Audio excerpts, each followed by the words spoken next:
Hey guys, Jeff Nelson here at slapatabass.com. Welcome back for the weekly music theory lesson. Today I'm going to show you the basics of how to read music, so let's get started. When you look at a piece of music for the first time, the first thing you'll probably notice is a set of 5 lines that repeats itself throughout the page. This is called the staff.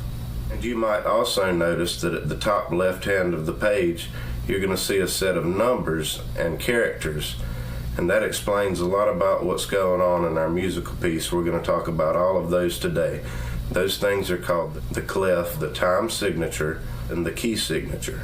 There are 2 main types of clefs. There are actually way more than that, but we won't get into those today because those are used in mainly orchestral writing. But the main 2 types are the bass clef and the treble clef. And you can imagine which one we're going to use as a bass guitarist. We're going to basically stay in the bass clef.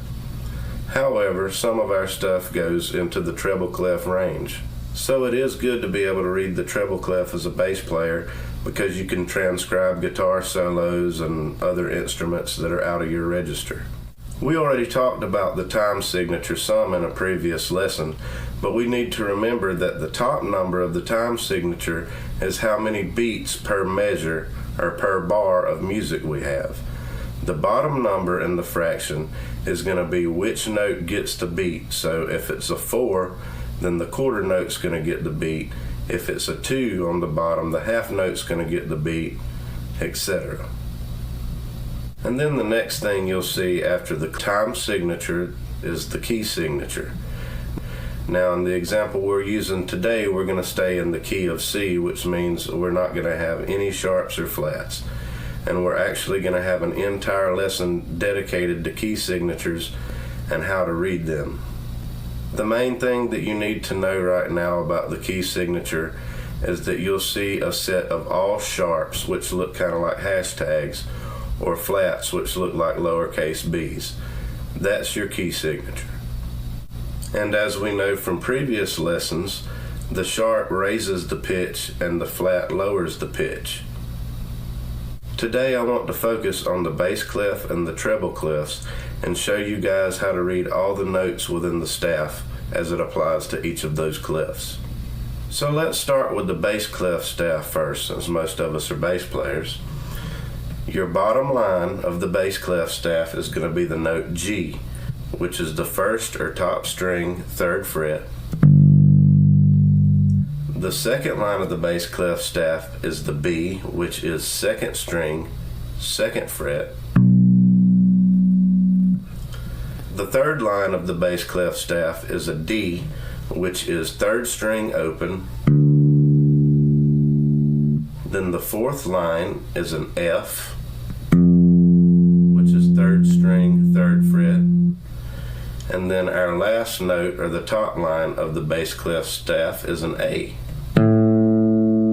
which is 4th string, 2nd fret. So if you read just the lines of the bass clef staff and play all those notes, you end up with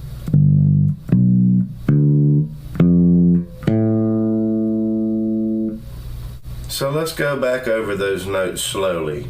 G, B, D, F, A. And I'm going to teach you guys just how my music teacher taught me this, because this works. The way to remember that is good boys do fine always. So now that we've talked about the lines of the bass clef, let's learn the spaces. So our first space, or our bottom space, is going to be an A, and that is the top string, 5th fret. The second space from the bottom is a C, and that is 2nd string, 3rd fret. The third space up is an E, and that is 3rd string, 2nd fret. And then our top space is a G, which is 4th string or bottom string open. So if I played out the notes of the spaces in the bass clef, it would sound like this. A, C, E, G. And I just remember this one by remembering Ace G, because it spells out the word ace and then the last letter is G. Okay, so now that we've talked about the bass clef and we understand how to read all the notes within that staff, let's talk about the treble clef and break it down just like we did the bass clef. Well, there's only one problem with doing that, and that is that the treble clef actually starts right here on our instrument.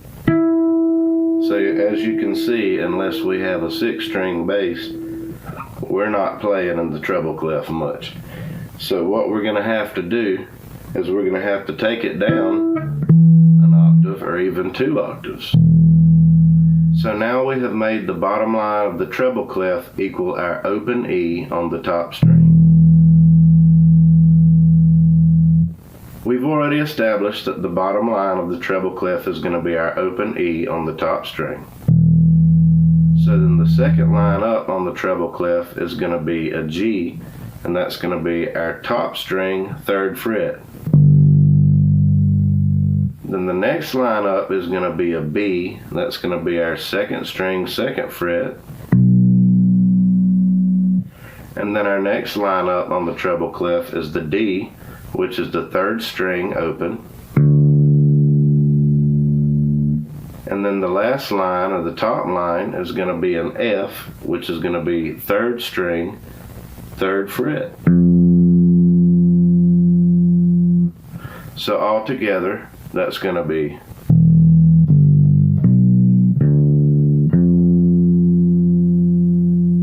and an easy way to learn that one is remembering the phrase, every good boy does fine. So every good boy does fine. So now that we've learned the lines of the treble clef, let's work on the spaces.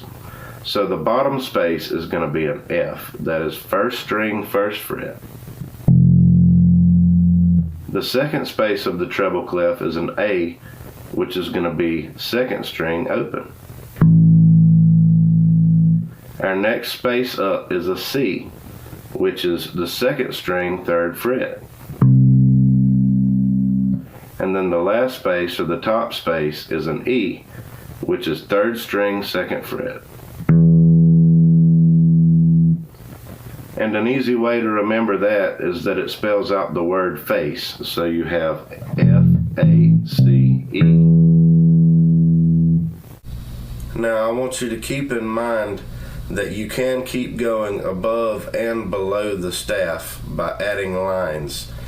And the pattern just keeps continuing on. In other words, each space and each line is 1 note difference. So if the space is F, then the line is going to be G, then the next space is going to be A, etc. There's just 1 letter name between each line and space. And also remember that we only have the notes A to G, so that's the only letters you have to worry about.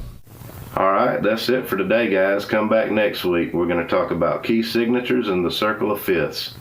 Hit like, hit subscribe, follow the link in the description, and remember to slap at a bass.